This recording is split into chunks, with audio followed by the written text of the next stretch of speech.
Mahindra B60 drifting കാര്യങ്ങളൊക്കെ നമ്മൾ കണ്ടിരുന്നു. എന്നാൽ ഇത് ഡ്രിഫ്റ്റിംഗ് മാത്രമല്ല, നമ്മളെ നാടൻ റോഡുകളിലൊക്കെ എത്രത്തോളം പോസിബിൾ ആണെന്നുള്ളത് നമുക്കൊന്ന് കണ്ടു നോക്കാം.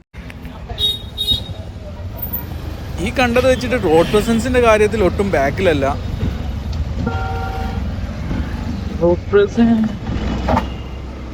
കല്ലും മണ്ണും ഒക്കെ നിറഞ്ഞ റോഡിലൂടെ നല്ലോണം പോകുന്നുണ്ട് സാധനം.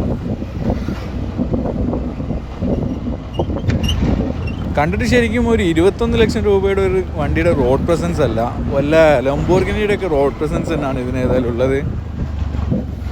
ഉറൂസിനോട് ഉപമിക്കുന്നതിൽ തെറ്റൊന്നുമില്ല കേട്ടോ, അതിൻ്റെതായ ലുക്കൊക്കെ കാര്യങ്ങളുണ്ട്. ഏതായാലും ടാറ്റ കർവിനേക്കാൾ നല്ലൊരു ലുക്കും റോഡ് പ്രസൻസും ഒക്കെ ഇതിന് തന്നെയാണെന്നുള്ളതാണ് എനിക്ക് തോന്നുന്നത്. പിന്നെ നോർത്ത് ഇന്ത്യയിലൊക്കെ ഉള്ള ഇതേപോലത്തെ റോഡുകളിലൊക്കെ സിമ്പിളായിട്ട് വാഹനം പോകുന്നുണ്ട്.